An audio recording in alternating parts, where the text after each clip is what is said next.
ವಾಸು ಟಿವಿಗೆ ಸ್ವಾಗತ. ನಾನು ಸರ್ದಾರ್.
क्या सपोर्ट देना नरेश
ಹೇಳಿ ಸರ್. ಎಲ್ರಿಗೂ ನಮಸ್ಕಾರ. ಇವತ್ತು ನಾವು ಸಮುದಾಯ ಆರೋಗ್ಯ ಅಧಿಕಾರಿಗಳ ನೌಕರ ಸಂಘ ವಿಜಯಪುರ ಜಿಲ್ಲಾ ಘಟಕ ವಿಜಯಪುರದಿಂದ ಸಂವಿಧಾನ ಶಿಲ್ಪಿ ಡಾಕ್ಟರ್ ಬಾಬಾ ಸಾಹೇಬ್ ಅಂಬೇಡ್ಕರ್ ಅವರ 134ನೇ ಜಯಂತ್ಯೋತ್ಸವವನ್ನು ಹಾಗೂ ನಮ್ಮ ಆಯುಷ್ಮಾನ್ ಆರೋಗ್ಯ ಮಂದಿರದ 7ನೇ ವಾರ್ಷಿಕೋತ್ಸವದ ಅಂಗವಾಗಿ ನಾವೊಂದು ಬೃಹತ್ ಜಾಥಾವನ್ನು ಹಮ್ಮಿಕೊಂಡಿದ್ದೇವೆ. DHO ನಮ್ಮ ಜಿಲ್ಲಾ ಆರೋಗ್ಯ ಮತ್ತು ಕುಟುಂಬ ಕಲ್ಯಾಣ ಅಧಿಕಾರಿಗಳ ಕಚೇರಿಯಿಂದ ಗಾಂಧಿ ಚೌಕ್ ಮಾರ್ಗವಾಗಿ ಡಾಕ್ಟರ್ ಬಾಬಾ ಸಾಹೇಬ್ ಅಂಬೇಡ್ಕರ್ ಅವರ ವೃತ್ತದವರೆಗೆ ಸಾಗಿ ಅಲ್ಲಿ ಡಾಕ್ಟರ್ ಬಾಬಾ ಸಾಹೇಬ್ ಅಂಬೇಡ್ಕರ್ ವೃತ್ತಕ್ಕೆ ಪುತ್ಥಳಿಗೆ ಮಾಲಾರ್ಪಣೆ ಮಾಡುವ ಮೂಲಕ ನಾವು ನಮ್ಮ ಜಾಥಾವನ್ನು ಹಮ್ಮಿಕೊಂಡಿದ್ದೀವಿ. ಇಂದು ನಾವು ಸಮುದಾಯ ಆರೋಗ್ಯ ಅಧಿಕಾರಿಗಳು ನಮ್ಮ ವಿಜಯಪುರ ಜಿಲ್ಲೆಯಲ್ಲಿ ಕಳೆದ 7 ವರ್ಷಗಳಿಂದ ಗ್ರಾಮೀಣ ಮಟ್ಟದಲ್ಲಿ ಗ್ರಾಮೀಣ ಜನರಿಗೆ ಆರೋಗ್ಯ ಸೇವೆಯನ್ನು ತಮ್ಮ ಮನೆಯ ಬಾಗಿಲಿಗೆ ನೀಡುತ್ತಾ ಇದ್ದೀವಿ. ಹಲವು ಚಿಕಿತ್ಸೆಗಳು NCD ಆಯಿತು, BP, ಶುಗರ್ ಮತ್ತು ಹಲವು ನಾನ್ ಕಮ್ಯುನಿಕೇಬಲ್ ಡಿಸೀಸ್ ಎಲ್ಲ ಚಿಕಿತ್ಸೆಗಳನ್ನು ನಾವು ಅವರ ಮನೆ ಬಾಗಿಲಿಗೆ ನೀಡಿ ಗ್ರಾಮೀಣ ಜನರಿಗೆ ಒಂದು ಹಣಕಾಸಿನ ಖರ್ಚನ್ನು ಕಡಿಮೆ ಮಾಡಿ ನಾವು ಸೇವೆಯನ್ನು ಅತ್ಯುತ್ತಮವಾಗಿ ನೀಡ್ತಾ ಇದ್ದೇವೆ. ಇದಕ್ಕೆ ನಮ್ಮ ಜಿಲ್ಲಾ ಮಟ್ಟದ ಅಧಿಕಾರಿಗಳು, ಆರೋಗ್ಯ ಅಧಿಕಾರಿಗಳು ಮತ್ತು ನಮ್ಮ ಸರ್ವೆಲೆನ್ಸ್ ಅಧಿಕಾರಿಗಳು ಎಲ್ಲರೂ ನಮ್ಮ ಬೆನ್ನೆಲುಬಾಗಿ ನಿಂತು ನಮಗೆ ಸಹಕಾರ ನೀಡ್ತಾ ಇದ್ದಾರೆ. ಇಂದು ನಾವು ಮುಂದಿನ ದಿನಗಳಲ್ಲಿ ಸಂವಿಧಾನಬದ್ಧವಾಗಿ ಮತ್ತು ಸಂವಿಧಾನ ರಕ್ಷಣೆ ಮಾಡಿ ಮತ್ತು ಜನರಲ್ಲಿ ಆರೋಗ್ಯದ ಅರಿವನ್ನು ನಾವು ಮೂಡಿಸ್ತೀವಿ ಮತ್ತು ಸಂವಿಧಾನದ ಚೌಕಟ್ಟಿನಲ್ಲಿ ನಾವು ಕೆಲಸ ಮಾಡ್ತೀವಿ ಅಂತೇಳಿ ಇಂದು ಡಾಕ್ಟರ್ ಬಾಬಾ ಸಾಹೇಬ್ ಅಂಬೇಡ್ಕರ್ ಜನ್ಮದಿನಾಚರಣೆ ಅಂಗವಾಗಿ ನಾವು ಎಲ್ಲರೂ ಒಂದು ಶಪಥವನ್ನು ಮಾಡ್ತೇವೆ. ಧನ್ಯವಾದಗಳು. ನನ್ನ ಹೆಸರು ಗುರುರಾಜ್ ಹತರ್ಗ ಅಂತ, ಜಿಲ್ಲಾ ಅಧ್ಯಕ್ಷರು ಸಮುದಾಯ ಆರೋಗ್ಯ ಅಧಿಕಾರಿಗಳ ಸಂಘ ವಿಜಯಪುರ.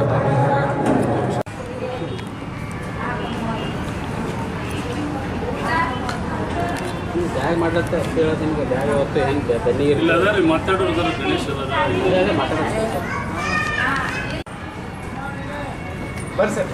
ತಡ್ರಿ ಸರ್ ನಿಂದ್ರಿ ಹೇಳಿ ಒಳಗೆ ನಿಸ್ಕೋತೀನಿ ಬೋರ್ನ ಕಾರ್ಯಕ್ರಮದು. ಭಾರತಾದ್ಯಂತ ಭೀಮರಾವ್ ಅಂಬೇಡ್ಕರ್ ಅವರ ಜಯಂತಿ 134ನೇ ಜಯಂತ್ಯೋತ್ಸವವನ್ನು ಜಿಲ್ಲಾಸ್ಪತ್ರೆ ವಿಜಯಪುರದಲ್ಲಿ ವಿಜೃಂಭಣೆಯಿಂದ ಆಚರಿಸಲಾಯಿತು. ಅಧ್ಯಕ್ಷರು ಜಿಲ್ಲಾ ಆಸ್ಪತ್ರೆಯ ಶಸ್ತ್ರಚಿಕಿತ್ಸಕರಾದ ಡಾಕ್ಟರ್ ಸುವಾನ್ ಮಾಸ್ತಳ್ ಅವರಿಗೆ ವಹಿಸಿದ್ರು. ಇದೆಲ್ಲ ಸಿಬ್ಬಂದಿ ಎಲ್ಲ ಕ್ಯಾಂಪಸ್ಸಿನ ಸಿಬ್ಬಂದಿ ವಿಜೃಂಭಣೆಯಿಂದ ಆಚರಿಸಲಾಯಿತು. ನನ್ನ ಹೆಸರು ಗಣೇಶ್ ಕಡಬಗಾವಿ. ಹೇಳಿ ಸರ್. ಎಲ್ಲರಿಗೂ ಇವತ್ತಿನ ಒಂದು ಡಾಕ್ಟರ್ ಬಾಬಾ ಸಾಹೇಬ್ ಅಂಬೇಡ್ಕರ್ ಅವರ ಜಯಂತಿಯ 134ನೇ ದಿನದ 134ನೇ ದಿನದ ಜಯಂತಿಯನ್ನು ಸ್ಟಾರ್ಟಿಂಗ್ ಇವತ್ತಿನ ಈ ದಿನ 134ನೇ ಜಯಂತಿಯನ್ನು ಬಾಬಾ ಸಾಹೇಬ್ ಅಂಬೇಡ್ಕರ್ ಭಾರತ ರತ್ನ ಇವರ ಜಯಂತಿಯನ್ನು ನಮ್ಮ ಜಿಲ್ಲಾ ಆಸ್ಪತ್ರೆ ಮತ್ತು ಫುಡ್ ಸೇಫ್ಟಿ ಇಲಾಖೆ ಮತ್ತು ಇಲ್ಲಿ ಕಂಪೌಂಡಲ್ಲಿ ಇರ್ತಕ್ಕಂಥ ಎಲ್ಲರೂ ಸೇರಿ ವಿಜೃಂಭಣೆಯಿಂದ ಆಚರಣೆ ಮಾಡಿದ್ದೀವಿ. ಸಾರ್ವಜನಿಕರಿಗೆ ಈ ಒಂದು ದಿನದ ಒಂದು ಎಲ್ಲರಿಗೆ ನೆನಪಾಗುವಂಥದ್ದೇನು ಅಂದರೆ ಬಾಬಾ ಸಾಹೇಬ್ ಅಂಬೇಡ್ಕರ್ ಅವರು ನಮಗೆ ದೇಶಕ್ಕೆ ಕೊಟ್ಟಿರ್ತಕ್ಕಂಥ ಒಂದು ಹಕ್ಕು, ನಾವೆಲ್ಲರೂ ಒಂದೇ ಅನ್ನೋದೊಂದು ಒಂದು ದೇಶದ ತುಂಬ ಒಂದು ದೇಶದ ಎಲ್ಲ ಜನರಿಗೆ ಒಂದು ಕಾಮನ್ ಆಗಿ ನಾವೆಲ್ಲರೂ ಒಂದಾಗಿರೋಣ ಅನ್ನೋ ಒಂದು ಸಂದೇಶವನ್ನು ಸಾರಿರ್ತಾರೆ. ಇದು ಮತ್ತೊಮ್ಮೆ ಈ ದಿನ ಒಂದು ಜಯಂತಿಯ ಶುಭಾಶಯಗಳನ್ನು ಕೋರ್ತಾ ಇದ್ದೀವಿ. ನನ್ನ ಹೆಸರು RS ಬಿರಾದರ್, ಆಹಾರ ಸುರಕ್ಷತಾ ಅಧಿಕಾರಿ, ವಿಜಯಪುರ. ಹೇಳಿ ಸರ್.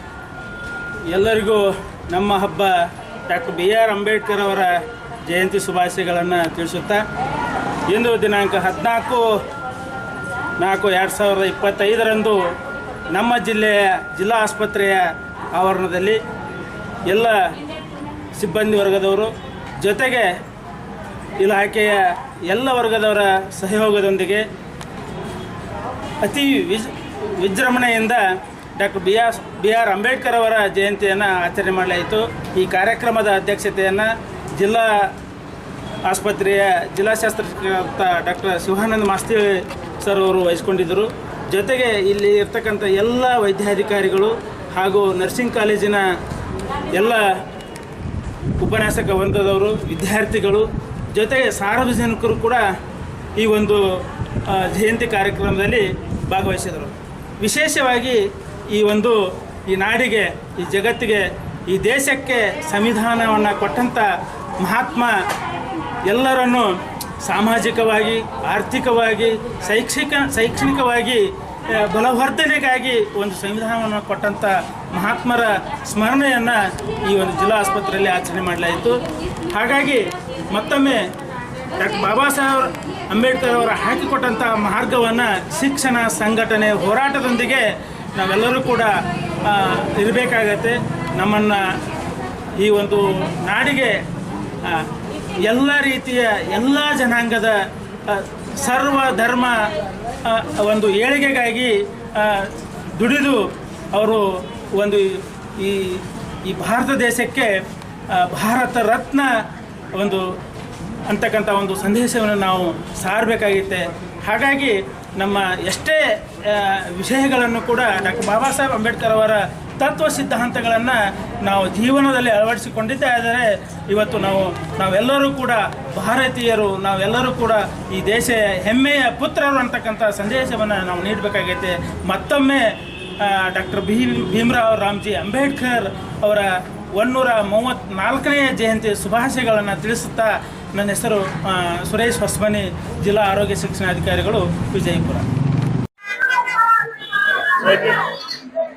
ಇವತ್ತು ಸಂವಿಧಾನ ಶಿಲ್ಪಿ, ಭಾರತ ರತ್ನ, ವಿಶ್ವಜ್ಞಾನಿ, ಮಹಾನಾಯಕ, ಸಮಾಜ ಸುಧಾರಕ, ಹಲವಾರು ರೀತಿಯ ವಿಷಯದಲ್ಲಿ ಪಂಡಿತರಾಗಿರ್ತಕ್ಕಂಥ ಎಲ್ಲ ರಂಗದಲ್ಲಿ ಇವತ್ತು 134ನೇ ಜಯಂತಿ ಅಂಗವಾಗಿ ಇವತ್ತು ಭೀಮನಿಗೆ ವಂದನೆಗಳು ಸಲ್ಲಿಸುತ್ತಾ, ಇವತ್ತು ಡಾಕ್ಟರ್ ಬಾಬಾ ಸಾಹೇಬ್ ಅಂಬೇಡ್ಕರ್ ಹಾಕಿಕೊಟ್ಟಿರ್ತಕ್ಕಂಥ ಮಾರ್ಗದಲ್ಲಿ, ಅಂದ್ರೆ ಡಾಕ್ಟರ್ ಬಾಬಾ ಸಾಹೇಬ್ ಅಂಬೇಡ್ಕರ್ ಅವರು ಶಿಕ್ಷಣ, ಸಂಘಟನೆ, ಹೋರಾಟ ಈ ಒಂದು ಹಾದಿಯಲ್ಲಿ ಎಲ್ಲರೂ ಇವತ್ತು ಸಾಮಾಜಿಕವಾಗಿ, ಆರ್ಥಿಕವಾಗಿ, ಶೈಕ್ಷಣಿಕವಾಗಿ, ಧಾರ್ಮಿಕವಾಗಿ ಪ್ರತಿಯೊಬ್ಬ ರಂಗದಲ್ಲಿ ಕೂಡ ಎಲ್ಲರಿಗೂ ಸರ್ವ ಸಮಾನತೆ ಅಂತಕ್ಕಂಥ ಒಂದು ಸಾಧನೆಯ ಮುಖಾಂತರ ಸರ್ವರಿಗೂ ಸಮಪಾಲು ಅಂತಕ್ಕಂಥ ಏನೋ ಒಂದು ಹಾಕಿಕೊಟ್ಟಿರ್ತಕ್ಕಂಥ ಮಾರ್ಗದಲ್ಲಿ ಇವತ್ತು ಇಡೀ ವಿಶ್ವವೇ ಇವತ್ತು ಬಾಬಾ ಸಾಹೇಬ್ ಅಂಬೇಡ್ಕರ್ ಅವರ ಒಂದು ಹಬ್ಬವನ್ನು ಆಚರಣೆ ಮಾಡ್ತಕ್ಕಂಥದ್ದು ನಮಗೆಲ್ಲರಿಗೂ ಕೂಡ ಇವತ್ತು ಸಂತೋಷ ಮತ್ತು ಸಂತೋಷವನ್ನು ಉಂಟು ಮಾಡುವಂಥ ದಿನವಾಗಿದೆ. ಡಾಕ್ಟರ್ ಬಾಬಾ ಸಾಹೇಬ್ ಅಂಬೇಡ್ಕರ್ ಈ ದೇಶದ ಆಸ್ತಿಯ ಜೊತೆಗೆ ಎಲ್ಲ ಸಮಾನತೆಯನ್ನು ಕಂಡಿರ್ತಕ್ಕಂಥ ಮಹಾಪುರುಷರು. ಇವತ್ತು ಬಾಬಾ ಸಾಹೇಬ್ ಅಂಬೇಡ್ಕರ್ ಅವರು ಸಂವಿಧಾನದ ಮುಖಾಂತರ ಎಲ್ಲರಿಗೂ ಇವತ್ತು ಕಟ್ಟಕರಿರ್ತಕ್ಕಂಥ ವ್ಯಕ್ತಿ ಕೂಡ ಸಮಬದ್ಧವಾಗಿರ್ತಕ್ಕಂಥ ಕಾನೂನು ವ್ಯವಸ್ಥೆಯಲ್ಲಿ ಎಲ್ಲ ಮಹಿಳೆಯರಿಗೂ ಆಮೇಲೆ ಎಲ್ಲ ವರ್ಗಕ್ಕೂ ಕೂಡ ಸಮಾನತೆಯನ್ನ ಕಲ್ಪಿಸಿಕೊಟ್ಟಿರ್ತಕ್ಕಂಥ ಮಹಾಪುರುಷರು. ಅಂಥವು ಮಹಾಪುರುಷನ ಇವತ್ತು 134ನೇ ಜಯಂತಿ ಅಂಗವಾಗಿ ಇವತ್ತು ನಮ್ಮೆಲ್ಲರೂ ಪರವಾಗಿ ಇವತ್ತು ನಾವೇನಪ್ಪ ಅಂದ್ರೆ ಅಂಬೇಡ್ಕರ್ ಅವರ ಆ ಆಶಯದಂತೆ ಇವತ್ತು ನಾವೆಲ್ಲ ದಲಿತ ಸಂಘಟನೆಗಳು ಇರ್ಬೋದು, ದಲಿತ ಸೇನೆ ಮುಖಾಂತರ ಇವತ್ತು ನಾವೆಲ್ಲರೂ ಏನಪ್ಪ ಅಂದ್ರೆ ಈ ಒಂದು ಡಾಕ್ಟರ್ ಬಾಬಾ ಸಾಹೇಬ್ ಅಂಬೇಡ್ಕರ್ 134ನೇ ಇದಕ್ಕೆ ಬಂದಿವೆ. ಅಂಬೇಡ್ಕರ್ ಅವರು ಹೇಳ್ತಾರೆ, ಯಾವುದೇ ಒಂದು ರಂಗದಲ್ಲಿ ಪ್ರತಿಯೊಬ್ಬರು ಕೂಡ ಇವತ್ತು ನಾವು ಅಂಬೇಡ್ಕರ್ ಬಗ್ಗೆ ಇವತ್ತು ಒಟ್ಟುವಾಗಿ ಕೆಲವೊಂದೆರಡು ಮಾತುಗಳನ್ನು ಮಾತಲ್ಲಿ ಇಷ್ಟಪಡ್ತೇನೆ. ಮನುಷ್ಯನು ಸ್ವತಂತ್ರವಾಗಿ ಸ್ವಾತಂತ್ರ್ಯ ಅಂತಕ್ಕಂಥದ್ದು ಒಂದು ಸಮಾನತೆ ತಲಾದ ಮೇಲೆ ನಿಂತಿದೆ. ಎಲ್ಲಿ ತನಕ ನೀವು ಯಾರು ಸ್ವಾತಂತ್ರ್ಯವನ್ನ ಸಾಧಿಸಿದಲ್ವೋ ನೀವು ಯಾರು ಕೂಡ ಸಮಾನರಲ್ಲ ಅಂತಕ್ಕಂಥ ಮಾತನ್ನು ಕೂಡ ಬಹಳ ಸ್ಪಷ್ಟವಾಗಿ, ಮಾರ್ಮಿಕವಾಗಿ ಸಂದೇಶವನ್ನ ಬಾಬಾ ಸಾಹೇಬ್ ಅಂಬೇಡ್ಕರ್ ಈ ದೇಶಕ್ಕೆ ಕರೆಯನ್ನು ಕೊಟ್ಟಿದ್ದಾರೆ. ಆ ಒಂದು ನಿಟ್ಟಿನಲ್ಲಿ ದೇಶದಲ್ಲಿ ಏನಪ್ಪಾ ಅಂದ್ರೆ ಪ್ರತಿಯೊಬ್ಬನು ಕೂಡ ಈ ಪ್ರಜಾಪ್ರಭುತ್ವ ವ್ಯವಸ್ಥೆಯಲ್ಲಿ ಪ್ರತಿಯೊಬ್ಬರು ಕೂಡ ಪ್ರಶ್ನೆ ಮಾಡ್ತಕ್ಕಂಥ ಎದೆಗಾರಿಕೆ ನಮ್ಮಲ್ಲಿ ಇಲ್ಲ ಅಂದ್ರೆ ನಾವು ಏನಪ್ಪಾ ನಾವು ಯಾರು ಹಾರಲ್ಲ ಅಂತಕ್ಕಂಥ ಮಾತು ಕೂಡ ಬಾಬಾ ಸಾಹೇಬ್ ಹೇಳಿದ್ದಾರೆ. ಹಲವಾರು ರೀತಿ ಇವತ್ತು ಅವರು ಹಾಕಿಕೊಟ್ಟಿರ್ತಕ್ಕಂಥ ಮಾರ್ಗದಲ್ಲಿ ಇವತ್ತು ನಾವೆಲ್ಲರೂ ಕೂಡಿ ಇವತ್ತು ಬಿಜಾಪುರದಲ್ಲಿ ಇವತ್ತು ಜಿಲ್ಲಾ ಆಡಳಿತ ಕೂಡ ಇವತ್ತು ಅಂಬೇಡ್ಕರ್ ಅವರ ಮೆರವಣಿಗೆ ಜೊತೆಗೆ ಇವತ್ತು ಬಿಜಾಪುರ ಜಿಲ್ಲೆ ಇರ್ತಕ್ಕಂಥ ಎಲ್ಲ ಒಂದು ಹಬ್ಬದ ತರ ಇವತ್ತು ನಾವು ಅಂಬೇಡ್ಕರ್ ಜಯಂತಿಯನ್ನು ಆಚರಣೆ ಮಾಡ್ತೇವೆ ಅಂತಕ್ಕಂಥ ಮಾತನ್ನು ಹೇಳಿ ಇಲ್ಲಿ ತಾವೆಲ್ಲ ಪೇಪರ್ದವ್ರಿಗೆ ನಿಮ್ಗೆ ಎಲ್ಲರೂ ತೋರಿಸುತ್ತಾ ನಾನು ಎರಡು ಮಾತುಗಳನ್ನು ಮುಗಿಸ್ತೇನೆ. ಜೈ ಭೀಮ್, ಜೈ ಸಂವಿಧಾನ. ಜೈ ಭೀಮ್, ನಮಗ್ ಬತಾಯ್. ಇವತ್ತು ತುಂಬಾ ವಿಶೇಷವಾದ ದಿನ. ಯಾಕಂದ್ರೆ ಇವತ್ತ ಡಾಕ್ಟರ್ ಸಂವಿಧಾನ ಶಿಲ್ಪಿ ಅವರು ಜನಿಸಿದ ದಿನ 134ನೇ ಜನ್ಮದಿನ ನಡಿಲಿಕ್ಕತ್ತದ. ಇಂಥ ಬೃಹತ್ ವಿಜಯಪುರ ಜಿಲ್ಲೆ ಒಳಗ ಎಲ್ಲರೂ ವಿಜೃಂಭಣೆಯಿಂದ ಆಚರಿಸ್ಲಾತಾರ. ಯಾಕಂದ್ರೆ ಅಂಬೇಡ್ಕರ್ ಅವರೊಂದು ದೊಡ್ಡ ವ್ಯಕ್ತಿ. ಅವರು ನಮ್ಗೆಲ್ಲರಿಗೂ ಸಂವಿಧಾನವನ್ನ ಒದಗಿಸ್ಯಾರ. ಅದ್ರ ಪ್ರಕಾರ ನಾವೆಲ್ಲರೂ ನಡೆಯುನು. ಸಂವಿಧಾನ ಅನ್ನೋದು ಒಂದು ದೇಶದ ಶಕ್ತಿ ಅಂತಾನೆ ಹೇಳ್ಬೋದು. ಅಂತ ಶಕ್ತಿಗೆ ಅವರೇ ಗಾಡ್ ಫಾದರ್ ಆಗ್ಯಾರ. ಇಷ್ಟ ಹೇಳಿ ನಾವೆಲ್ಲ ಭೀಮ ಬಂಧುಗಳು ಕೂಡಿ ಸಂವಿಧಾನದ ಪ್ರಕಾರ ನಡೆಯೋಣ. ಎಲ್ಲರೂ ಸಮಾನತೆಯಿಂದ ಇರೋಣ ಎಂದು 12 ಮಾತು ಮುಗಿಸುತ್ತೇನೆ. ಜೈ ಭೀಮ್, ನಮೋ ಬುದ್ಧಾಯ. ನನ್ನ ಹೆಸರು ಸಪ್ನಾ ಪರಶುರಾಮ್ ಚೌಡೇಕರ್. ಸಂವಿಧಾನ ಶಿಲ್ಪಿ ಭಾರತ ರತ್ನ ಡಾಕ್ಟರ್ BR ಅಂಬೇಡ್ಕರ್ ಅವರ 134ನೇ ಜಯಂತಿ ಅಂಗವಾಗಿ ಈ ಬಿಜಾಪುರ ಐತಿಹಾಸಿಕ ನಗರದಲ್ಲಿ ಸಂವಿಧಾನ ರಚನೆಯಾಗಿ ಇನ್ನೇನು ತನಕ ನಮಗೆ ಎಲ್ಲರಿಗೆ ಸಂವಿಧಾನ ಸಿಕ್ಕಿದೆ ಎಂದು ಬಯಸುತ್ತಿದ್ದೇವೆ. ಆದರೂ ಇನ್ನ ಸಿಕ್ಕಿಲ್ಲ.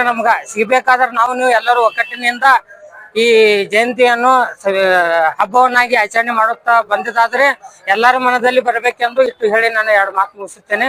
ಪರಶುರಾಮ್ ಚೌಡೇಕರ್, ಕತ್ನಾಳಿ, ಸೆಕೆಂಡ್ ಕತ್ನಾಳಿ. ಸುರೇಶ್ ಎಲ್ಲರಿಗೂ ಜೈ ಭೀಮ್ ಹೇಳುತ್ತಾ ಡಾಕ್ಟರ್ ಬಾಬಾ ಸಾಹೇಬ್ ಅಂಬೇಡ್ಕರ್ ಅವರ 134ನೇ ಜಯಂತಿಯ ಹಬ್ಬವನ್ನು ಅದ್ದೂರಿಯಾಗಿ ವಿಜಯಪುರ ಜಿಲ್ಲೆಯಲ್ಲಿ ಆಚರಿಸ್ತಕ್ಕಂಥ ನಮಗೆ ಒಂದು ಹೆಮ್ಮೆಯ ಸಂಗತಿ ಅಂತ ಹೇಳ್ತೀನಿ.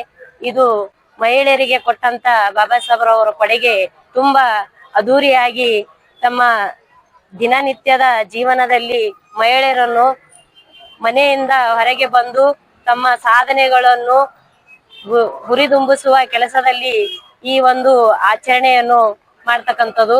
ಮಹಿಳೆಯರು 4 ಕೋಣೆಯಲ್ಲಿ ಇದ್ದು ತಮ್ಮ ದಿನನಿತ್ಯದ ಕಾರ್ಯಗಳನ್ನು ಅಷ್ಟೇ ಮುಗಿಸಿ ತಮ್ಮ ಕುಟುಂಬದ ಜೊತೆಗೆ ಇದನ್ನೂ ಒಂದು ಮಹಿಳೆಯರು ಸಾಮಾಜಿಕವಾಗಿ ಹೊರಗೆ ಬಂದು ಅವರ ಧೈರ್ಯದಿಂದ ಶಕ್ತಿಶಾಲಿಯಾಗಿ ತಮ್ಮ ಆಸೆ ಆಕಾಂಕ್ಷೆಗಳನ್ನು ತಮ್ಮ ಧೈರ್ಯವನ್ನು ತುಂಬತಕ್ಕಂಥ ಸಮಾಜದಲ್ಲಿ ಕೆಲಸಗಳನ್ನು ಮಾಡ್ತಕ್ಕಂಥದ್ದು ಇದು ಅಂಬೇಡ್ಕರ್ ಕೊಟ್ಟಂತ ಕೊಡುಗೆಯಾಗಿದೆ ಅಂತ ಹೇಳಕ್ಕೆ ಇಚ್ಛಪಡ್ತೇನೆ. ಹಾಗೂ ನಾವು ಒಂದು ಶಿಕ್ಷಣದಲ್ಲಿ ಕುಂದುಕೊರತೆಗಳನ್ನು ಎದುರಿಸಿ ಮತ್ತು ಸಮಾಜದಲ್ಲಿ ಒಂದು ಶಿಕ್ಷಣವನ್ನು ಪಡೆದು ಒಂದು ಸ್ಥಾನವನ್ನು ಪಡೆದು ಹೊರಗೆ ಬಂದು ಧೈರ್ಯದಿಂದ ಮಾತನಾಡಲು ಒಂದು ಮಾರ್ಗವನ್ನು ದಾರಿದೀಪವಾಗಿದ್ದಾರಂತೆ ಹೇಳಕ್ಕೆ ಇಚ್ಛೆ ಪಡುತ್ತೇನೆ. ಹಾಗೆ ಮಹಿಳೆಯರಲ್ಲಿ ಇರ್ತಕ್ಕಂಥ ದೌರ್ಜನ್ಯಗಳನ್ನು ಹೊರದುಂಬಿಸಿ ತಾವು ಮುಂದೆ ಬರಲಿ, ಒಂದು ಹೆಜ್ಜೆ ಮುಂದೆ ಬಂದು ಶಿಕ್ಷಣದಲ್ಲಿ ಅನ್ಯಾಯವನ್ನು ಹೋಗಲಾಡಿಸಿ ನ್ಯಾಯವನ್ನು ಕೊಡ್ತಕ್ಕಂಥ ಕೆಲಸ ಮಾಡ್ಬೇಕಂತ ಹೇಳಿ ಹೇಳಿರ್ತಾರೆ. ಹಾಗೆ ಸಮಾಜದಲ್ಲಿ ಯಾವುದೇ ಒಂದು ಮಹಿಳೆಯರಿಗೆ ಈಗಿನ ದಿನಮಾನಗಳಲ್ಲಿ ಆಗ್ತಕ್ಕಂಥ ದೌರ್ಜನ್ಯಗಳನ್ನು ಮೊದಲಿನಕ್ಕಿಂತ ಹೀಗೆ ಹೆಚ್ಚಿಗೆ ಇರ್ತಕ್ಕಂಥ ದೌರ್ಜನ್ಯಗಳನ್ನು ಕಡಿಮೆ ಆಗ್ತಾ ಇದ್ದಾವೆ. ಈಗ ಮಹಿಳೆಯರು ತಮ್ಮ ಸ್ಥಾನಮಾನಗಳನ್ನು ಹೆಚ್ಚಿಸಿಕೊಂಡು ಹೊರಗೆ ಬಂದು ತನ್ನ ಶಕ್ತಿಯಿಂದ ಮತ್ತಷ್ಟು ಉರಿದುಂಬಿಸುವ ಕೆಲಸ ಮಾಡಿದಾರಂತೆ ಹೇಳಕ್ ಇಷ್ಟಪಡ್ತೀನಿ. ಹಾಗೆ ಸೌಲಭ್ಯಗಳನ್ನು ಕೂಡ ಅವರು ಕೊಟ್ಟಿದಾರಂತ ಹೇಳಕ್ ಇಷ್ಟಪಡ್ತೀನಿ. ಒಂದು ಶಿಕ್ಷಣದಲ್ಲಿ ಮುಂದೆ ಬಂದಾಗೆ ಸಂಘಟನೆ ಮತ್ತು ಹೋರಾಟ ಮಾಡ್ತಕ್ಕಂಥ ಮುಂಚೆ ಶಿಕ್ಷಣ ಕಲ್ತರೆ ಸಂಘಟನೆ ಮಾಡ್ಬೇಕು, ಸಂಘಟನೆಯಿಂದ ಹೋರಾಟವನ್ನು ಮಾಡ್ಲಿಕ್ಕೆ ಅನುಕೂಲ ಆಗ್ತಕ್ಕಂಥದೊಂದು ಮಾತನ್ನು ಹೇಳ್ತಾರೆ. ನನ್ನ ಹೆಸರು ಜಯಮ್ಮ. ಇವತ್ತು ಸಂವಿಧಾನ ಶಿಲ್ಪಿ, ಭಾರತ ರತ್ನ, ವಿಶ್ವಜ್ಞಾನಿ, ಮಹಾನಾಯಕ, ಸಮಾಜ ಸುಧಾರಕ, ಹಲವಾರು ರೀತಿಯ ವಿಷಯದಲ್ಲಿ ಪಂಡಿತರಾಗಿರ್ತಕ್ಕಂಥ ಎಲ್ಲ ರಂಗದಲ್ಲಿ ಇವತ್ತು 134ನೇ ಜಯಂತಿ ಅಂಗವಾಗಿ ಇವತ್ತು ಭೀಮಾಗೆ ವಂದನೆಗಳು ಸಲ್ಲಿಸುತ್ತಾ ಇವತ್ತು ಡಾಕ್ಟರ್ ಬಾಬಾ ಸಾಹೇಬ್ ಅಂಬೇಡ್ಕರ್ ಹಾಕಿಕೊಟ್ಟಿರ್ತಕ್ಕಂಥ ಮಾರ್ಗದಲ್ಲಿ ಅಂದ್ರೆ ಡಾಕ್ಟರ್ ಬಾಬಾ ಸಾಹೇಬ್ ಅಂಬೇಡ್ಕರ್ ಅವರು ಶಿಕ್ಷಣ, ಸಂಘಟನೆ, ಹೋರಾಟ ಈ ಒಂದು ಹಾದಿಯಲ್ಲಿ ಎಲ್ಲರೂ ಇವತ್ತು ಸಾಮಾಜಿಕವಾಗಿ, ಆರ್ಥಿಕವಾಗಿ, ಶೈಕ್ಷಣಿಕವಾಗಿ, ಧಾರ್ಮಿಕವಾಗಿ ಪ್ರತಿಯೊಬ್ಬ ರಂಗದಲ್ಲಿ ಕೂಡ ಎಲ್ಲರಿಗೂ ಸರ್ವ ಸಮಾನತೆ ಅಂತಕ್ಕಂಥ ಒಂದು ಸಾಧನೆಯ ಮುಖಾಂತರ ಸರ್ವರಿಗೂ ಸಮಪಾಲು ಅಂತಕ್ಕಂಥ ಏನೋ ಒಂದು ಹಾಕಿಕೊಟ್ಟಿರ್ತಕ್ಕಂಥ ಮಾರ್ಗದಲ್ಲಿ ಇವತ್ತು ಇಡೀ ವಿಶ್ವವೇ ಇವತ್ತು ಬಾಬಾ ಸಾಹೇಬ್ ಅಂಬೇಡ್ಕರ್ ಅವರ ಒಂದು ಹಬ್ಬವನ್ನು ಆಚರಣೆ ಮಾಡ್ತಕ್ಕಂಥದ್ದು ನಮಗೆಲ್ಲರಿಗೂ ಕೂಡ ಇವತ್ತು ಸಂತೋಷ ಮತ್ತು ಸಂತೋಷವನ್ನು ಉಂಟು ಮಾಡುವಂಥ ದಿನವಾಗಿದೆ. ಡಾಕ್ಟರ್ ಬಾಬಾ ಸಾಹೇಬ್ ಅಂಬೇಡ್ಕರ್ ಈ ದೇಶದ ಆಸ್ತಿಯ ಜೊತೆಗೆ ಎಲ್ಲ ಸಮಾನತೆಯನ್ನು ಕಟ್ಟಿರ್ತಕ್ಕಂಥ ಮಹಾಪುರುಷರು. ಇವತ್ತು ಬಾಬಾ ಸಾಹೇಬ್ ಅಂಬೇಡ್ಕರ್ ಸಂವಿಧಾನದ ಮುಖಾಂತರ ಎಲ್ಲರಿಗೂ ಇವತ್ತು ಕಟ್ಟಕಲಿರ್ತಕ್ಕಂಥ ವ್ಯಕ್ತಿ ಕೂಡ ಸಮಬದ್ಧವಾಗಿರ್ತಕ್ಕಂಥ ಕಾನೂನು ವ್ಯವಸ್ಥೆಯಲ್ಲಿ ಎಲ್ಲ ಮಹಿಳೆಯರಿಗೂ ಆಮೇಲೆ ಎಲ್ಲ ವರ್ಗಕ್ಕೂ ಕೂಡ ಸಮಾನತೆಯನ್ನ ಕಲ್ಪಿಸಿಕೊಟ್ಟಿರ್ತಕ್ಕಂಥ ಮಹಾಪುರುಷರು. ಅಂಥವು ಮಹಾಪುರುಷನ ಇವತ್ತು 134ನೇ ಜಯಂತಿ ಅಂಗವಾಗಿ ಇವತ್ತು ನಮ್ಮೆಲ್ಲರೂ ಪರವಾಗಿ ಇವತ್ತು ನಾವೇನಪ್ಪ ಅಂದ್ರೆ ಅಂಬೇಡ್ಕರ್ ಅವರ ಆ ಆಶಯದಂತೆ ಇವತ್ತು ನಾವೆಲ್ಲ ದಲಿತ ಸಂಘಟನೆಗಳು ಇರ್ಬೋದು, ದಲಿತ ಸೇನೆ ಮುಖಾಂತರ ಇವತ್ತು ನಾವೆಲ್ಲರೂ ಏನಪ್ಪ ಅಂದ್ರೆ ಈ ಒಂದು ಡಾಕ್ಟರ್ ಬಾಬಾ ಸಾಹೇಬ್ ಅಂಬೇಡ್ಕರ್ 134ನೇ ಇದಕ್ಕೆ ಬಂದಿವೆ. ಅಂಬೇಡ್ಕರ್ ಅವರು ಹೇಳ್ತಾರೆ, ಯಾವುದೇ ಒಂದು ರಂಗದಲ್ಲಿ ಪ್ರತಿಯೊಬ್ಬರು ಕೂಡ ಇವತ್ತು ನಾವು ಅಂಬೇಡ್ಕರ್ ಬಗ್ಗೆ ಇವತ್ತು ಒಟ್ಟುವಾಗಿ ಕೆಲವೊಂದೆರಡು ಮಾತುಗಳನ್ನು ಮಾತಲ್ಲಿ ಇಷ್ಟಪಡ್ತೇನೆ. ಮನುಷ್ಯನು ಸ್ವತಂತ್ರ ಅಂದ್ರೆ ಸ್ವತಂತ್ರವಾಗಿ ಸ್ವಾತಂತ್ರ್ಯ ಅಂತಕ್ಕಂಥದ್ದು ಒಂದು ಸಮಾನತೆ ತಳಹದಿ ಮೇಲೆ ನಿಂತಿದೆ. ಎಲ್ಲಿ ತನಕ ನೀವು ಯಾರು ಸ್ವಾತಂತ್ರ್ಯವನ್ನ ಸಾಧಿಸಿದಲ್ವೋ ನೀವು ಯಾರು ಕೂಡ ಸಮಾನರಲ್ಲ ಅಂತಕ್ಕಂಥ ಮಾತನ್ನು ಕೂಡ ಬಹಳ ಸ್ಪಷ್ಟವಾಗಿ ಮಾರ್ಮಿಕವಾಗಿ ಸಂದೇಶವನ್ನ ಬಾಬಾ ಸಾಹೇಬ್ ಅಂಬೇಡ್ಕರ್ ಅವರು ಈ ದೇಶಕ್ಕೆ ಕರೆಯನ್ನು ಕೊಟ್ಟಿದ್ದಾರೆ. ಆ ಒಂದು ನಿಟ್ಟಿನಲ್ಲಿ ದೇಶದಲ್ಲಿ ಏನಪ್ಪಾ ಅಂದ್ರೆ ಪ್ರತಿಯೊಬ್ಬನು ಕೂಡ ಈ ಪ್ರಜಾಪ್ರಭುತ್ವ ವ್ಯವಸ್ಥೆಯಲ್ಲಿ ಈ ಪ್ರಜಾಪ್ರಭುತ್ವ ಪ್ರತಿಯೊಬ್ಬರು ಕೂಡ ಪ್ರಶ್ನೆ ಮಾಡ್ತಕ್ಕಂಥ ಎದೆಗಾರಿಕೆ ನಮ್ಮಲ್ಲಿ ಇಲ್ಲ ಅಂದ್ರೆ ನಾವು ಏನಪ್ಪಾ ನಾವು ಯಾರು ಹಾರಲ್ಲ ಅಂತಕ್ಕಂಥ ಮಾತು ಕೂಡ ಬಾಬಾ ಸಾಹೇಬ್ ಹೇಳಿದ್ದಾರೆ. ಹಲವಾರು ರೀತಿ ಇವತ್ತು ಅವರು ಹಾಕಿಕೊಡ್ತಕ್ಕಂಥ ಮಾರ್ಗದಲ್ಲಿ ಇವತ್ತು ನಾವೆಲ್ಲರೂ ಕೂಡಿ ಇವತ್ತು ಬಿಜಾಪುರದಲ್ಲಿ ಇವತ್ತು ಜಿಲ್ಲಾ ಆಡಳಿತ ಕೂಡ ಇವತ್ತು ಅಂಬೇಡ್ಕರ್ ಅವರ ಭವ್ಯ ಮೆರವಣಿಗೆ ಜೊತೆಗೆ ಇವತ್ತು ಬಿಜಾಪುರ ಜಿಲ್ಲೆ ಇರ್ತಕ್ಕಂಥ ಎಲ್ಲ ಒಂದು ಹಬ್ಬದ ತರ ಇವತ್ತು ನಾವು ಅಂಬೇಡ್ಕರ್ ಜಯಂತಿಯನ್ನು ಆಚರಣೆ ಮಾಡ್ತೇವೆ ಅಂತಕ್ಕಂಥ ಮಾತನ್ನು ಹೇಳಿ ಇಲ್ಲಿ ತಾವೆಲ್ಲ ಪೇಪರ್ದವ್ರಿಗೆ ನಿಮ್ಗೆ ಎಲ್ಲರೂ ತೋರಿಸುತ್ತಾ ನಾನು ಎರಡು ಮಾತುಗಳನ್ನು ಮುಗಿಸ್ತೇನೆ. ಜೈ ಭೀಮ್, ಜೈ ಸಂವಿಧಾನ. ಸಂವಿಧಾನ ಶಿಲ್ಪಿ ಭಾರತ ರತ್ನ ಡಾಕ್ಟರ್ BR ಅಂಬೇಡ್ಕರ್ ಅವರ 134ನೇ ಜಯಂತಿ ನಿಮಿತ್ತ ಇಡೀ ವಿಶ್ವದಾದ್ಯಂತ ವಿಶ್ವಜ್ಞಾನಿ ಜ್ಞಾನವನ್ನು ಸಾರಿದಂತ ಭಾರತ ಸಂವಿಧಾನದ ಪಿತಾಮಹರಾಗಿ ಒಂದು ಒಳ್ಳೆಯ ಇಡೀ ಜಗತ್ತೇ ಮೆಚ್ಚಿಕೊಳ್ಳುವಂತ ಒಂದು ಸಂವಿಧಾನ ಕೊಟ್ಟಂತ ಮಹಾನ್ ಮಾನವತ್ವವಾದಿ ಡಾಕ್ಟರ್ ಬಾಬಾ ಸಾಹೇಬ್ ಅಂಬೇಡ್ಕರ್ ಅವರ 134ನೇ ಜಯಂತಿಯ ಶುಭಾಶಯಗಳನ್ನು ಹೇಳುತ್ತಾ ಈ ದೇಶದಲ್ಲಿ ಸಮಾನತೆಯನ್ನು ಸಾರಿದಂತ ಬಾಬಾ ಸಾಹೇಬ್ ಅಂಬೇಡ್ಕರ್ ಅವರನ್ನು ಪ್ರತಿ ಮನೆಯಲ್ಲೂ ದೀಪ ಬೆಳಗಿಸಿದಂತ ಆ ಮಹಾನ್ ಮಾನವತ್ವವಾದಿಗೆ ನಮ್ಮೆಲ್ಲರ ಕಡೆಯಿಂದ ಅವರು ದಲಿತ ಸೇನೆ ರಾಜ್ಯಾಧ್ಯಕ್ಷರಾದಂತ ಗರ್ಸಂಗಿ ಅವರು ಇದ್ದಾರೆ, ಮಹಿಳಾ ಘಟಕದ ಜಿಲ್ಲಾಧ್ಯಕ್ಷರಾದಂತ ವೈಶಾಲಿ ಅವರು ಇದ್ದಾರೆ ಮತ್ತು ಇವರೆಲ್ಲರೂ ನಮ್ಮ ದಲಿತ ಸೇನೆ ವತಿಯಿಂದ ಮತ್ತೊಮ್ಮೆ ನಾವು ಡಾಕ್ಟರ್ ಬಾಬಾ ಸಾಹೇಬ್ ಅಂಬೇಡ್ಕರ್ ಅವರ ಜಯಂತಿಯ ಶುಭಾಶಯಗಳನ್ನು ಕೊಡ್ತೇವೆ. ರಾಜಶೇಖರ್ ಕುದುರೆ, ಉತ್ತರ ಕರ್ನಾಟಕ ಅಧ್ಯಕ್ಷರು, ದಲಿತ ಸೇನೆ, ವಿಜಯಪುರ.